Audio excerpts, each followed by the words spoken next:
Good morning at ayun na nga, maaga ko ang ginising tong mga pamangkin ko para sumama sa akin mamingwit.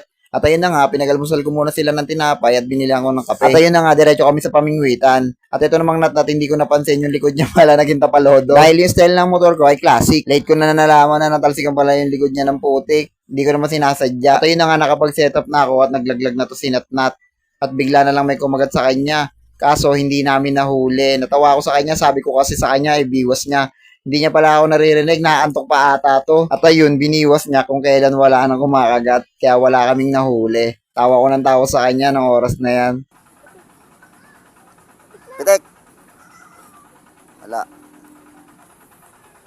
Igaganon mo ha. Ayan na. Pag lumubog. Pag lumabog na, Oo, ipipitik mo. masaway. Basta ilulubog niya yan. Ayan na. Ganon lang. Tayo mo lang. Angat mo yung pain mo. Ikot mo pabalik. Ikot. Wala na. O, syempre, uubusin nila yan. O, maglagay ka uli. At ito namang si Otep, sobrang tagal magkabit ng bulate. Kanina pa yan dyan. Simula nang dumating kami, nakakabit pa rin ng bulate hanggang ngayon. Maya-maya lang, may nakahuli na ng isda sa tabi namin. Si Kuya. Si Kuya nga pala isa sa mga customer ko na bumibili ng bulate sa akin. At maya-maya lang, natapos na rin si Otep sa pagsisetup niya ng bulate. At ayun na nga, excited siyang ibato ito. Angat mo uli.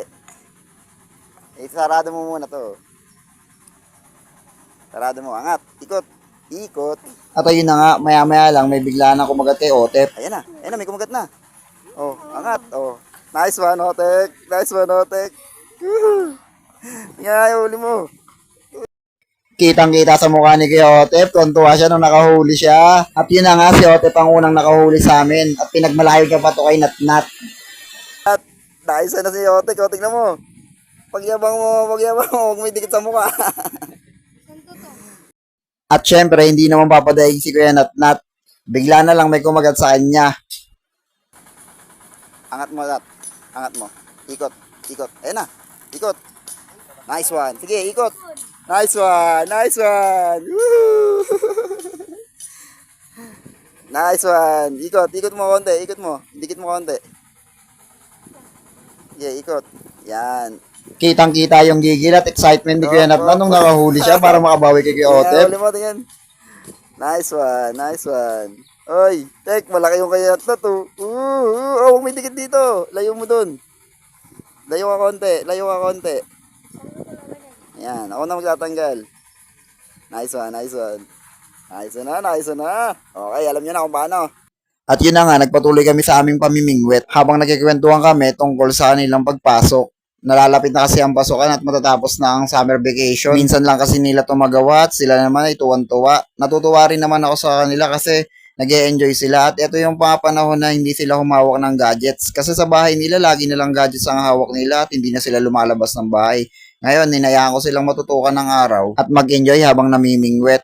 Tamang-tama to, na banding naming magtitito. Minsan ko lang naman sila makabanding. Kaya ito, sinusulit na namin yung pamimingwit namin. Sabi ko nga sa kanila, enjoyin nila kasi minsan lang to. Pag nagpasukan na, hindi na sila pwede sumama sa akin. Matatalino naman tong mga bata na to at masisipag mag-aral. Mga honor student naman sila, kaya masarap sila kabanding kapag ganito. Yung mga panahon na wala silang ginagawa, sana ma-enjoy nila yung mga ganitong bagay. Na hindi naman gadgets ang hawak at puro naman physical activity ang kanilang gawin. Para sa mga panahon naman na to, ma-enjoy nila yung pagiging bata at hindi sila mag-insakit. At habang busy ang kanilang magulang sa pagtatrabaho, ako muna ang magsisilbi nilang guardian sa araw na to. At alam ko naman na nag-enjoy sila sa ginagawa nila. Sabi nga ni Natnat Tito, mamingwi tayo uli bukas. Ang kaso, hindi ko alam kung papayagan ako ng asawa ko. Kasi may obligasyon din naman ako sa bahay at may dalawa rin akong anak na kambal. Nahihirapan yung misis ko pag wala ako sa bahay kaya nagpapasalamat din ako sa kanya kasi pinapayagan niya ako mamingwit. At yun na nga, hindi na namin namalayan yung oras. Alas 11 na pala kasi hindi naman uminit. Kaya maya-maya umuwi na rin kami. Kitang-kita ko sa kanilang dalawa na nag-e-enjoy sila. Kaya sabi ko, huli na yan, sige, ibiwas nyo na. Kaya yun, in-enjoy na nilang dalawa yung huli nilang biwas. At ayun, nakahuli pa si Natnat. At kitang-kita ko sa mga mukha nila na nag-enjoy sila. At yun na nga, may nahuli rin akong isda. Ngongi nga lang.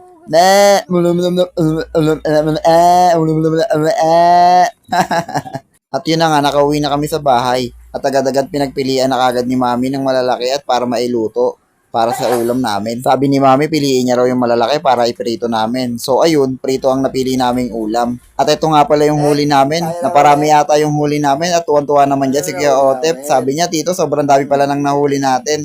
Ayan, meron mga native, Mayan, at meron ding mga arroyo. Mayan. Arroyo. Dami, boys.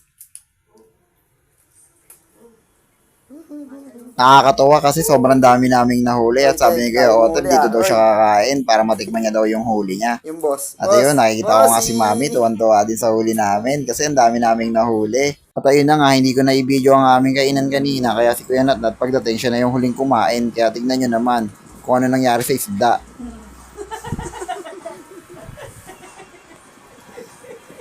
Tara na tilapia, no? Tuwang-tuwa pa siya kasi nakikita niya yung sarili niya na binibidyo ko pala siya habang nagre-record ako dito.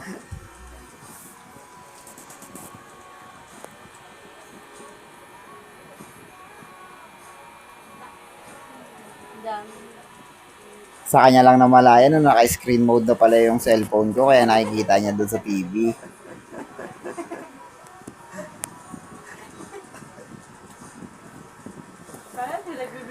Tilapia.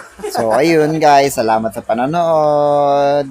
Thank you, God bless, and good vibes! Napulot po ako ng bata. Wala po siyang magulang.